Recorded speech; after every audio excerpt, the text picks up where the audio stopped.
yang belum bisa roji'un kepada Allah.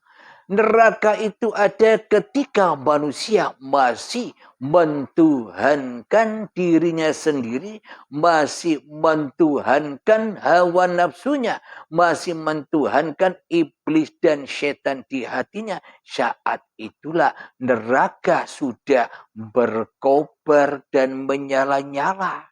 Karena bahan bakarnya sudah komplit, badan-badan yang diakui oleh manusianya dan hidup yang diakui oleh hidup manusianya.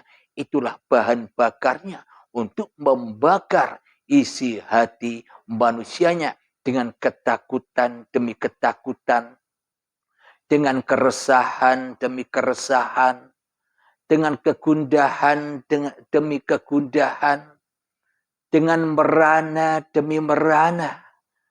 Semua penuh dengan ketakutan. Takut bila pandemi ini tidak usai-usai, aku tidak bisa jualan, tidak bisa bekerja, tidak bisa mencari nafkah. Semuanya penuh dengan ketakutan dan ketakutan. Karena apa? Karena alasannya hanya satu. Karena manusianya belum bertuhankan Allah yang mencukupi segala ciptaannya. Belum bertuhankan kepada Allah yang menciptakan rezeki, yang mendatangkan rezeki. Bagaimana mungkin hati kita bisa tenang? Bagaimana mungkin hati kita bisa damai? Bagaimana mungkin hati kita bisa makmur selama ini kita masih hidup di dalam anar, kebakaran di dalam hawa nafsu kita sendiri.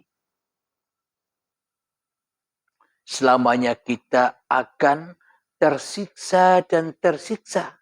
Takut menjalani kehidupan ini. Karena apa kita takut? Karena kita selama ini menjadi Tuhan pengatur diri kita sendiri. Takut yang diatur ini tidak terpenuhi kebutuhan-kebutuhannya.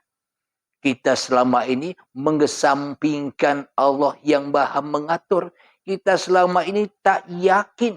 Kita selama ini ingkar kepada Allah sebagai Tuhan yang menciptakan diri kita dan sebagai Tuhan yang mencukupi segala keperluan-keperluan manusia kita. Karena tak ada iman di dada kita, maka jadilah itu anar, lembah api yang membakar manusianya. Mari kita lanjutkan. Narullahil muqadah, yaitu api azab Allah yang dinyalakan. Kenapa? Karena manusianya tidak mau kembali kepada Allah. Ya terbakar dengan hawa nafsunya sendiri. Coba kita kembali kepada Allah. Maka hidup kita akan tenang. Hidup kita akan bahagia. Hidup kita akan damai. Hidup kita akan makmur bersama Tuhan yang telah menciptakan kita.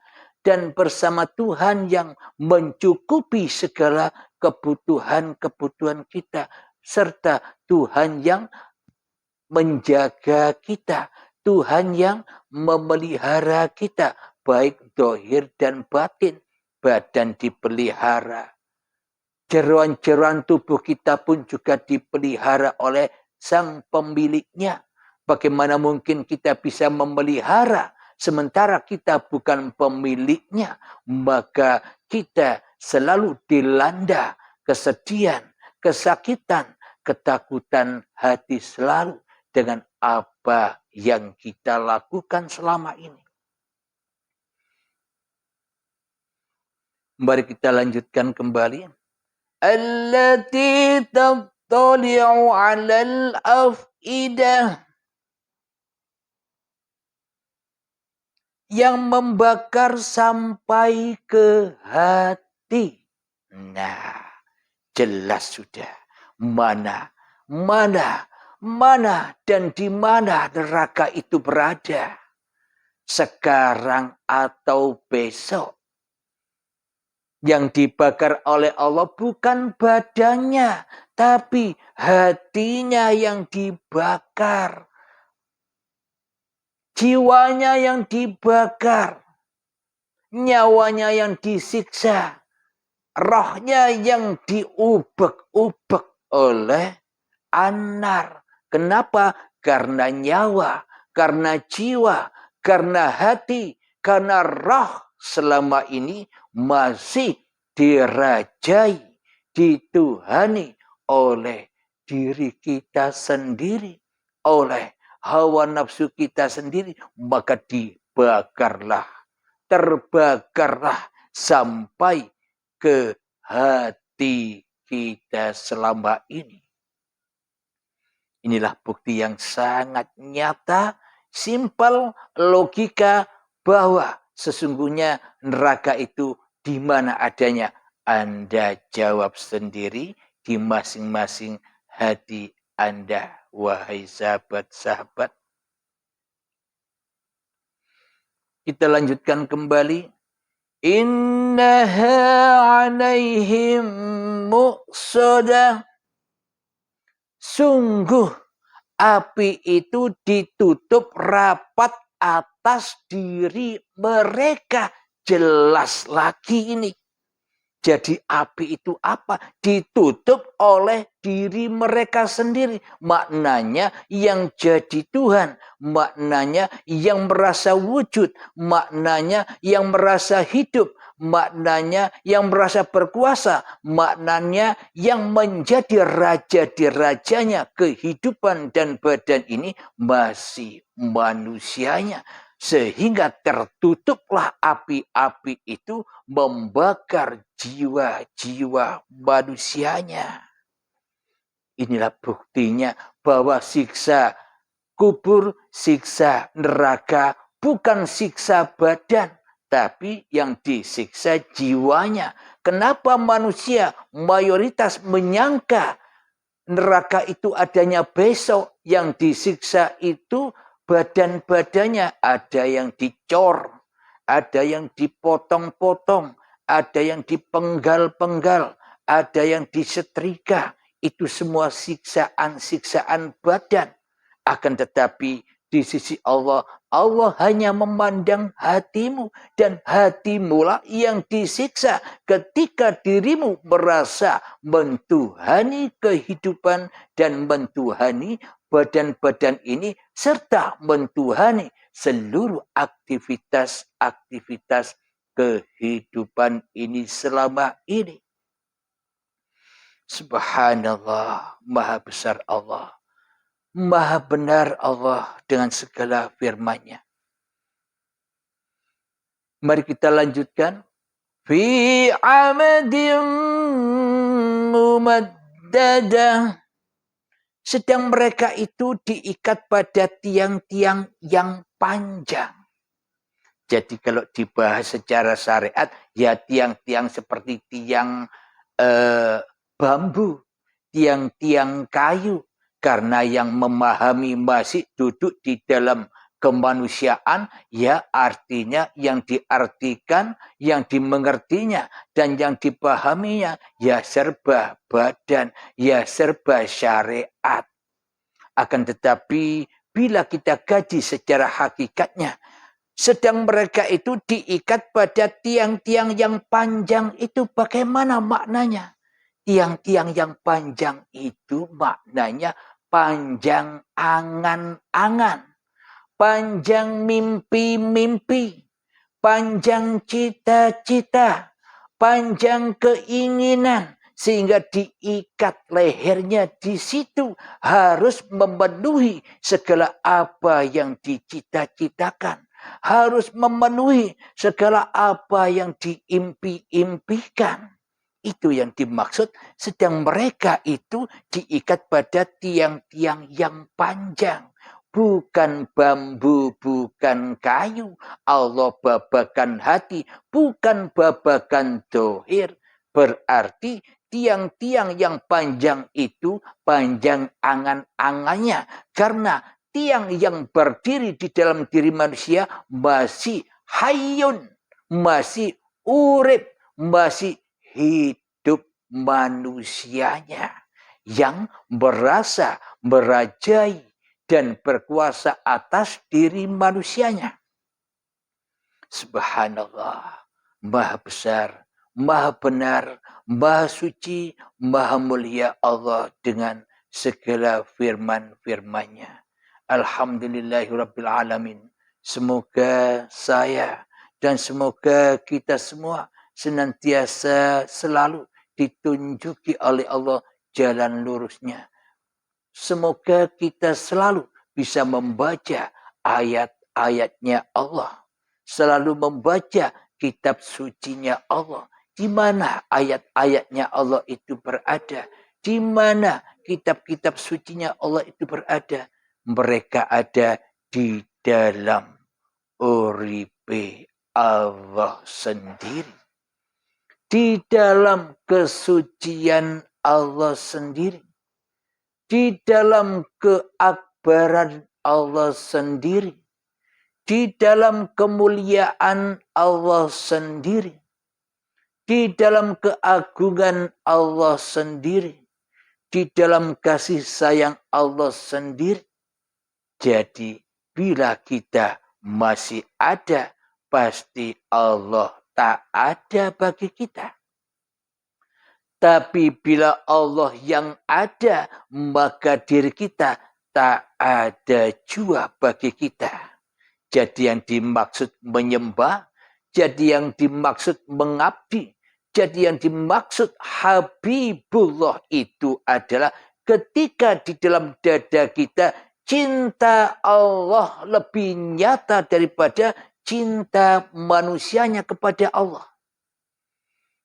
Cinta Allah lebih nyata kepada hamba-hambanya daripada cinta manusianya kepada Tuhannya. Kenapa? Karena kalau manusianya masih merasa cinta kepada Tuhannya, berarti inilah kedustaan yang nyata. Eto ewai. Seakan-akan saja, seolah-olah saja, seperti fata morgana. Bagaimana mungkin kita bisa menjaga Allah? Bagaimana mungkin kita bisa menjaga keakbaran Allah? Bagaimana mungkin kita bisa menjaga kesucian Allah? Bagaimana mungkin kita bisa menjaga keagungan Allah? Sementara di dalam hati kita, kitalah yang merasa suci. Kitalah yang merasa agung. Kitalah yang merasa besar. Dan kitalah yang merasa sudah bermakrifat. Ini makrifatan. Makrifat pengakuan. Masih terbelenggu oleh manusianya yang sok menjaga Allah. Bagaimana mungkin wayang menjaga dalang? Bagaimana mungkin hamba menjaga Tuhannya? Bagaimana mungkin ciptaan menjaga yang dicipta? Semuanya iman dan akidah kita selama ini terbalik-balik. Alhamdulillahirabbil alamin. Jadi yang sebenar-benarnya adalah Allah, Tuhan menjaga ciptaannya. Allah, Tuhan menjaga badan-badan manusianya. Allah, uripe Allah lah yang menjaga dan yang menyelamatkan manusianya. Bukan manusianya yang menjaga Tuhannya dengan amal-amalnya. Bukan manusianya yang menjaga Tuhannya dengan sholat-sholatnya. Bukan manusia yang menjaga Tuhannya dengan ibadah-ibadahnya. Bukan manusia yang menjaga Tuhannya dengan tahajud-tahajudnya. Bukan manusianya yang menjaga Tuhannya dengan sholat duha-duhanya. Bukan manusianya yang menjaga Tuhannya dengan membaca ayat-ayat suci Al-Quran. Bukan manusianya yang menjaga Tuhannya dengan amal-amal salehnya. Semua itu terbalik. Yang jadi Tuhan bukan Allah, tapi linafsi kita sendiri yang jadi Tuhan. Karena kita selama ini merasa berkuasa menjaga Tuhan. Bagaimana mungkin yang tidak ada menjaga yang ada? Bagaimana mungkin ciptaan menjaga yang menciptakan? Semuanya penuh dengan kedustaan saja.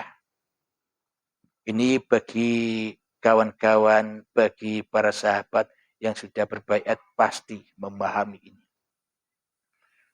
Jadi bila kita sudah bertuhankan Allah, bagaimana mungkin kita bisa makrifat lagi kepada Allah? Jangankan kita makrifat kepada Allah, makrifat kepada diri manusia kita sendiri saja tak bisa, apalagi makrifat kepada Allah. Inilah orang-orang yang sebenar-benarnya bertuhan di hatinya. Inilah sebenar-benarnya para rasul Allah, para utusan Allah, para pesuruh Allah, para khalifah Allah, para habibullah yang nyata-nyata di dalam hatinya Allah lebih berkuasa daripada kuasa dirinya.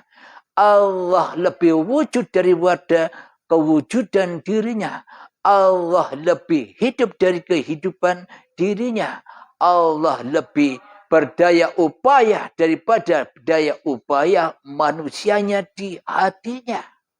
Inilah yang disebut bertuhan. Mana mungkin manusia ada yang makrifat? Mana mungkin manusianya lebih makrifat daripada makrifat Tuhannya? Jadi ma'rifatullah itu akan nyata ketika hancur lebur makrifat manusianya, alias manusianya sudah tak tahu apa-apa lagi. Itulah hakikat orang yang makrifat di sisi Tuhannya. Jadi bebas dari kerasulan dirinya sendiri, bebas dari utusan hawa nafsunya sendiri, bebas dari disuruh setan dan iblisnya sendiri, bebas dari menjadi khalifah bagi hawa nafsunya sendiri.